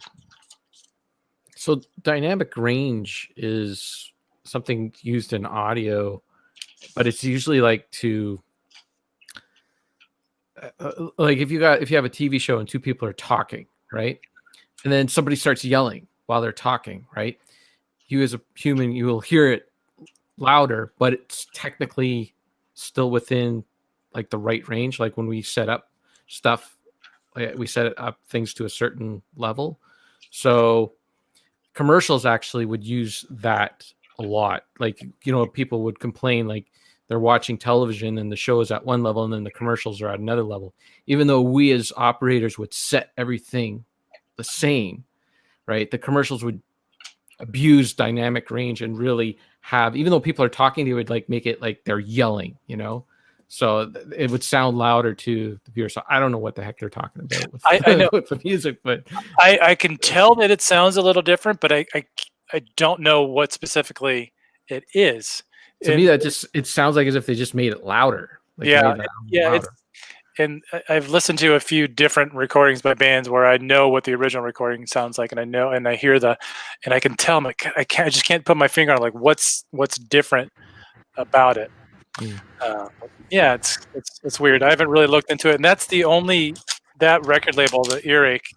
That's the only time I've ever heard like the high dynamic range. But so after there was a time where Matt Pike, the guitar player from Sleep, left the Sleep was kind of done at one point, and he went on to do a band called High on Fire, which was kind of his love letter to Motorheady sounding stuff, but definitely a little bit heavier and faster.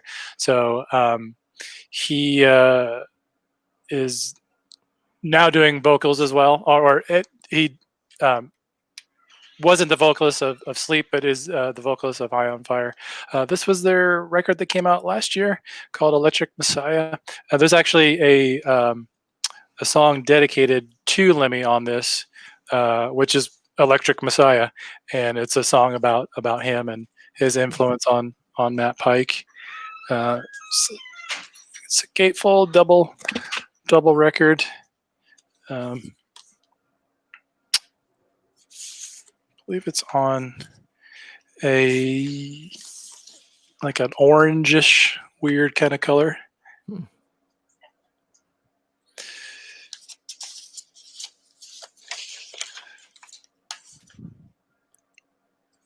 But yeah, High on Fire is definitely faster than Sleep. Sleep's all about the slow and heavy, and High on Fire still has that. Matt Pike has a definite tone to his guitar. He has a real distinct sound where you just hearing him play is, you can tell that it's him playing. But yeah, this is a good record. Not my favorite of theirs, but still putting out good stuff. I do like the cover on that album. Yeah, it's cool. This little Really guy cool. getting blasted by a big wizard ripping out of the side of a mountain. Why not? That's pretty cool. Yeah, Kevin, I'd recommend maybe checking them out. I wrote them down. It down.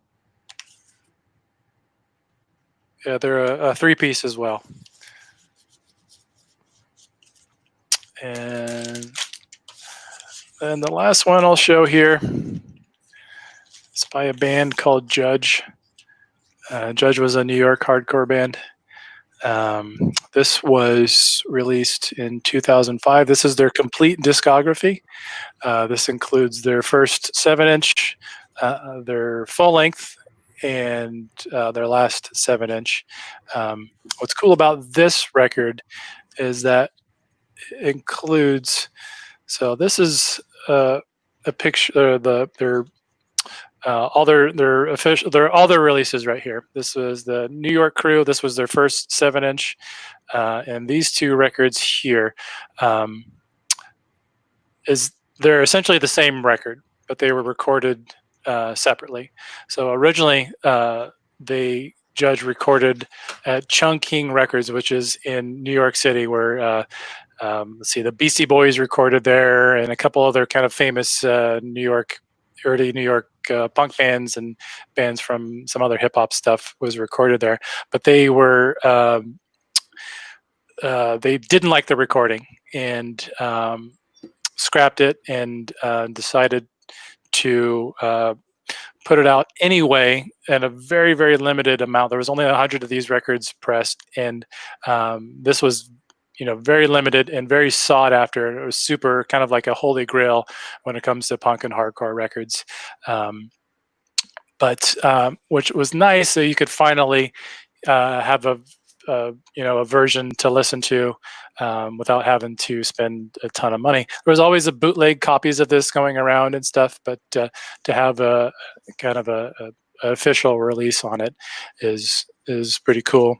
And I always actually preferred the recording of the Chug Kink and Suck It compared to the Bringing It Down, which is they're the same record, but recorded different. This one has a more raw sound. It kind of sounds more like the 7-inch, and you got a little history of the band here, and I remember, yeah, it's got a cool. Whoa. There's a splatter here. Yeah. Did you ever see how they make those? Did you ever see a video on how they make those? Yeah. No, honestly, I haven't. But I would assume they just put little pellets in and it. Yeah, that's pretty much it. Yeah, it's pretty cool. And you just got the lyric sheet, some pictures of the band. But yeah, this was look friendly. You don't think so? No. So they're probably, I don't know, 16, 17, 18 years old when they were playing in this band here. They were teenagers. And The side D, their 7-inch has a Led Zeppelin cover of "When the Levee Breaks" on it. Nice. For a hardcore punk band to be covering Led Zeppelin, especially at that time period, it was unheard of. It was pretty wild. But yeah, this band was a huge influence on me and a big part of my early 20s. And yeah, it's cool to have this. This is some good stuff. I wonder if they bought the license for that Zepp tune. I don't know. Probably not. Although this record label, Revelation Records, is a bigger, well, for this style of music, is a bigger established record label. It's not just a small, teeny thing. They've been around since the early, mid 80s and still putting out records. And they have a huge distribution of music too. Right on. Yeah. All right. Well, we're back to Kevin, who is doing his top 12.5 Van Halen records of all time, down to the top three. Top three. That's it. This is it. We're going to wrap this segment up right Hit the subscribe button. Right now. Yes, you must. You must. Okay, so coming in at number 3, an album that I'm surprised. I'm actually shocked this is at number 3 because this might be my personal favorite Van Halen album, but there's just 2 more Van Halen albums that are better, if that makes any sense. And this is your list. I know, and it is my favorite, but there's a reason why it's only at number 3, and I'll get into it. But it's their heaviest. I think this is their heaviest album, and it is Van Halen. Fair Warning. Get this all in here. This was I just bought this 2 summers ago for $8. I was surprised. Nice. Yeah, that you can still get the Van Halen for fairly cheap. Now I do really like this album. I do think it's their heaviest. Deke that is a quote from the album that is quite appropriate because this might be his favorite, I believe.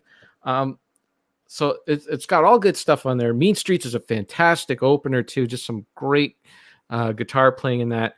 And it's got Unchained on it, which is one of their heaviest tunes. Push Comes to Shove. So This Is Love is like a little poppier one. It's great stuff all the way through until you get to the last 2 songs. And the last 2 songs are really short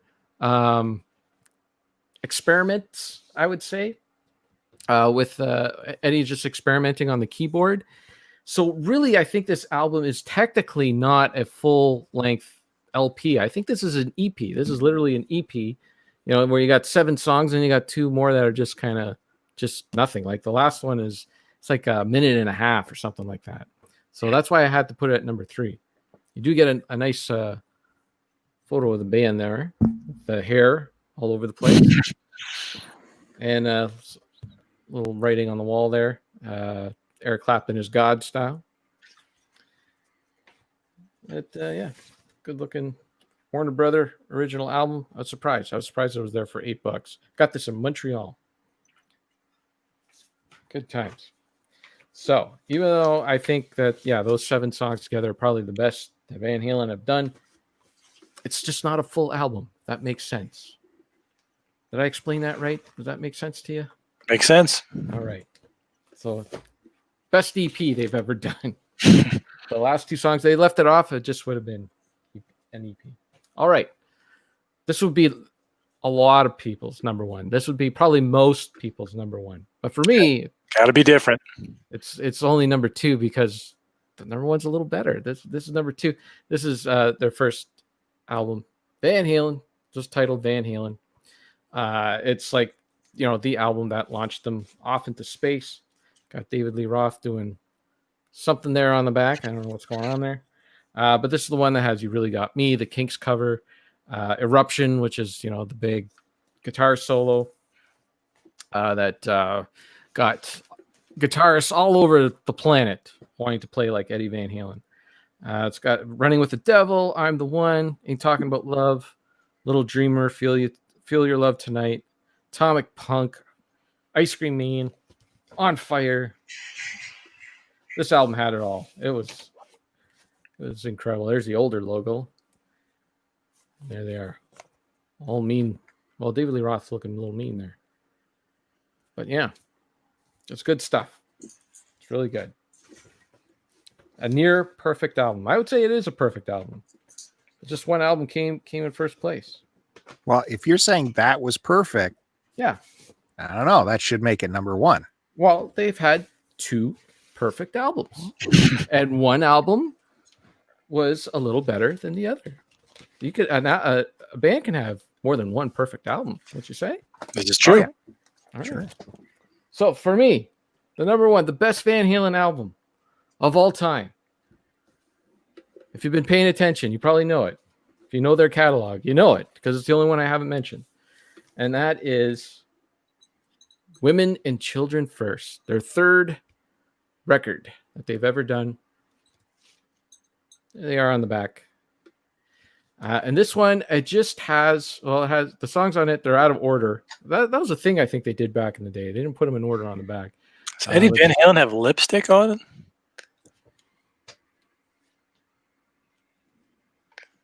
I don't think so. His lips just look very... Are No. you seeing that? Or is his mouth open? His mouth is open. Oh, okay. And maybe you don't like that. I don't know. I think if he wore lipstick, it'd be fine. It'd be okay. Because I am a pro person. That's pretty thick lips if his mouth was closed and that was lipstick. That's very thick lips. Listen, Matt Bandy's seeing things. We've been doing this for 2 hours, so he's getting a little exhausted. I understand. So let me just say that I think this is their most diverse album, if you will. It's got a lot of, this is the stuff that has Everybody Wants Some from Better Off Dead. If you've seen that movie, it was featured in that movie. But yeah, you got Tora Tora and The Cradle Will Rock, Romeo Delight, Fools in a Simple Rhyme, Could This Be Magic, Loss of Control, which is probably might be the only little weak track on there. Take Your Whiskey Home and Everybody Wants Some. It's just, yeah, it's good. Guitar Tone Out of This World, as Deke says, and it's his favorite album. Well, there you go. I thought for sure Fair Warning would be his favorite, but this is just, it's fantastic. Yeah, and it's a lot of the songs are not overplayed. You know, I do find a lot of their more well-known stuff is overplayed, but yeah, this is one that you can put on and just enjoy from start to finish. It's good times. Check it out if you haven't already. There you go. That's the list. Very exciting. Okay. Yes. I thought that was exciting myself. I even heard Big Bandy making that water squishy sound under his mic. He got so excited. Oh. I lap it up. Well, just glad it was under his mic and not over it, I guess. Deke said that was his first Halen that he bought back in 81. Yes. Deke has an incredible memory where he can remember when and where he bought and who he was with when he bought.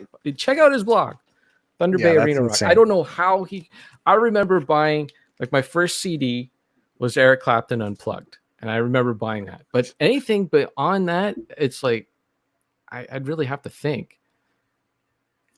Yeah, can you name the month and year that was? No. Yeah, no. I think it was in the fall because I think I remember wearing a coat. And I was there with a girl who I had a crush on, and I'm pretty sure she had a coat. But that's it. That's all I can remember. January of 81. Jeez. It also helped that, like, he would buy some of the stuff like right when it came out, so that kind of helps. But yeah, like, still, how do you remember that? He does. Mm-hmm. Well, maybe one day Deke will hit that link in the chat and join us for real. He totally should. We know he can do it. We've seen him do it with Mike Ladano. So he'll dazzle us. Yes.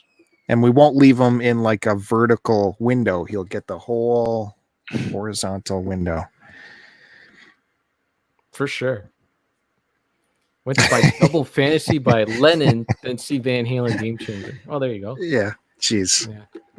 Yeah. I think he's making it up now. He's making it up. Double Fantasy with John Lennon. That's the one with like one song is like it's John Lennon comes on and it's like, oh my god, this is brilliant. And then Yoko gets a song for some reason. It's like, oh my god, when will this be over? And then John Lennon comes on again. It's great. Yeah. And then Yoko, it's just back and forth. It's like you just want to skip everything. Yes, I do skip them. It's just you want the John Lennon. That Yoko. Tone arm is jumping through that album. Okay, so where are we at? Are we back to me? Yes, that's it. Bandy, you got anything else, or do you want me to wrap things up with my stuff? You can wrap it up. Okay, because we're down to one last band in the A's, and this trip down my alphabetized trail will be done. That's not to say the show will be done, because there's many, many more stuff that I haven't put away that we'll be exploring after this. And I hope maybe I'll even put it away after I show it. Wouldn't that be something? Yes. Well, that's a concept. Okay. Stand by a second. I instruct the background team to switch the camera. They have switched it. Your technical director switched it over. Very good. So what's the last band in the A's that we have to look through? I don't know. ABBA. Oh, I think AB, AC, ACDC. Oh, we've seen all these already. Yeah, we did a comparison, I think, between Kevin's ACDC and mine, so we don't have to look too closely at them, but this is it. Yeah. Very good. High voltage. Yeah, this is back to forwards. Is there any speed bumps on this, really? I think this is... No, this is 100%, right? There's nothing bad on this one. I mean, I don't really need to hear the jack. Yeah, I was going to say that. But really? Other than that, and it's not like there's better live versions of the jack. We were talking about live music. The lyrics are toned down on that studio version. Yeah, definitely want there's better versions of it. But other than that, yeah, everything else is good stuff. So, who played bass for them for this album, Kevin? Mark Evans. Nice. Nice. But that was only for the TNT tracks. I think there's a couple of tracks from Australian High Voltage that George Young, I think he played drums and bass. Atco. But Mark Evans was their bassist until Power Age. And Cliff. Yep. Cliff Williams. You guys, can you see that label? Oh, there it is. Yeah. Atco. Yep. So that's seen some use. This is from 76. I would say this is an original pressing, wouldn't you? I don't know. Might be. Did yours have this label, this Atco label? No. I think it had the Atlantic. Yeah, mine's an Atlantic label. And we got this one. This. Someone fold that in half? Or were they trying to put it in their pocket? What's going on there? Like there's I think they were upset because they're like, I have these songs already. What the hell? Oh, that was my introductory right there. My first album, AC/DC album. On cassette. Yeah, it's definitely been through the ringer. So does this have a sleeve if the outer is this rough? My goodness, I don't think anything can How say do you what's going do on in there. Someone must have stepped on it. That's my theory. Hopefully the record wasn't in there when that creased. Yeah. Awful plasticky sleeve. Yeah. Record's fine. That's good. Yeah. Big thick font on there. Mm-hmm. See it from far away. And Yeah. Highway to Hell. Like I've said before, it's lucky I even have this many AC/DC ones on vinyl because I just had all of it on cassette and I hated buying it twice. If I had it on one medium, I wouldn't buy it on another because the whole point was to get all the collection one way or another. Mm-hmm. But I bet these were mostly found like at yard sales where it's just so cheap you can't help but add it to the collection for $1 or $2.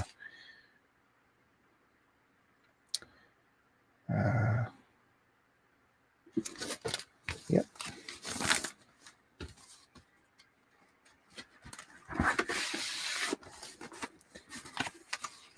Boy, I'm going to need more sleeves. If you guys want me to replace the paper ones with the new static ones, I'm going to need like hundreds of sleeves. Yep. It's an investment. A little bit of a rip on the... What's going on there? Yeah. Night Prowler, Bon Scott's Opus. You like that one? Oh, yeah. Okay, good. Shazbutt. Nano. Yep. I think we looked at this when you had yours. Mm-hmm. Let's get the embossed on there. Yeah. You had a different label.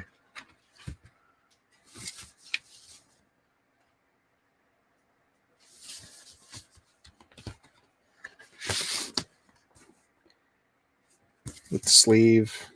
Sleeve's in good shape.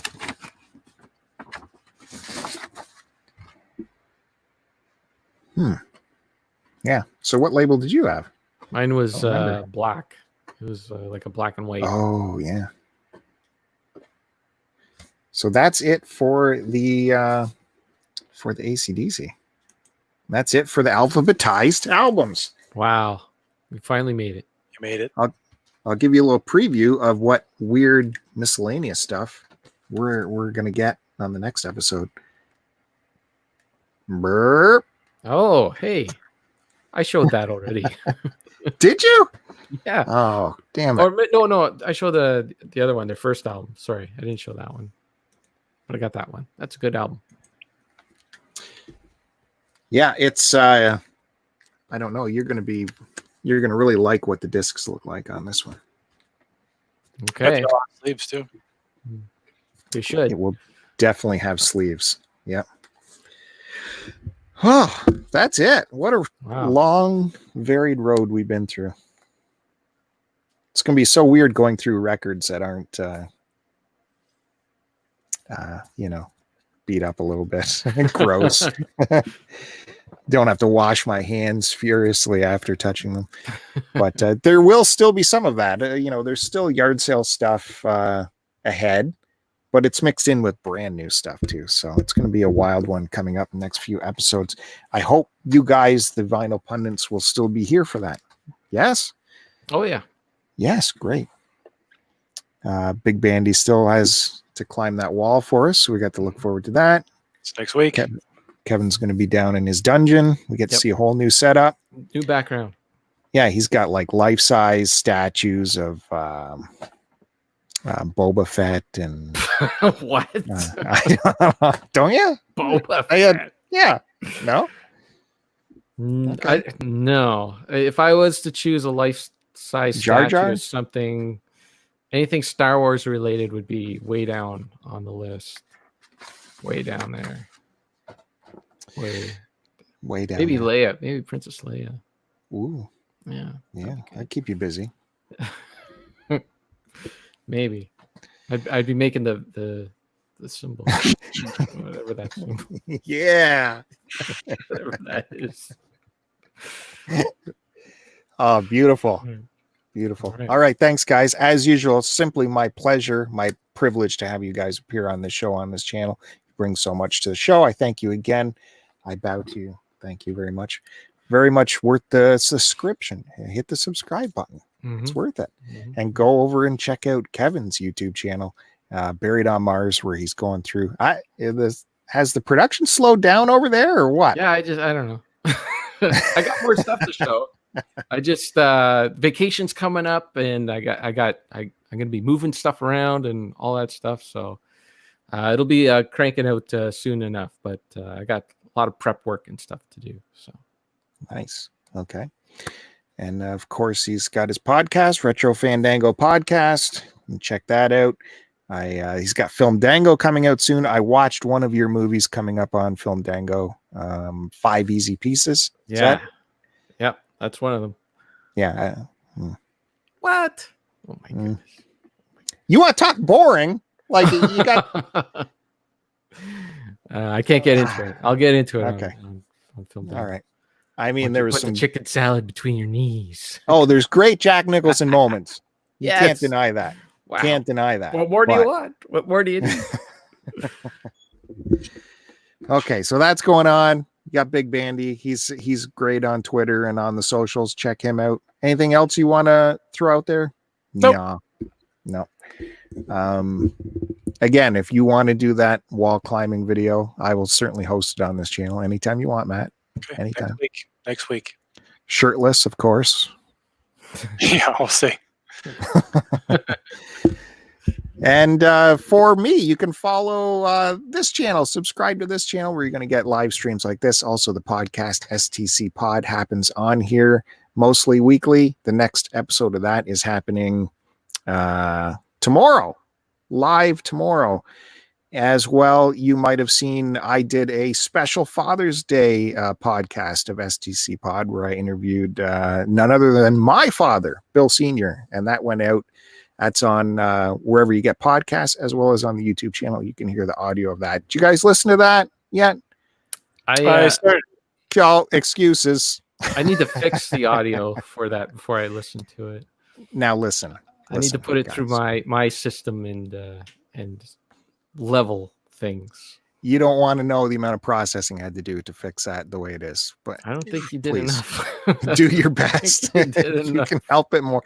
My mic, okay, granted, was an issue with that podcast, but my father's mic is fine. Absolutely, throughout the he is entire good. thing. He sounds So Yeah, he's crystal clear. please give it a listen. I'm sure there's something everyone can take away from that one. I know you're just saying, why do I want to listen to someone's dad? But give it a try. Anyways, that's there. And you can follow me at Twitter at STC Pod. Other than that, that's it for the vinyl collection for this week. Catch you next week sometime. We'll go through some more wild stuff. Thanks, guys. See you Thank later. you. Bye. Long.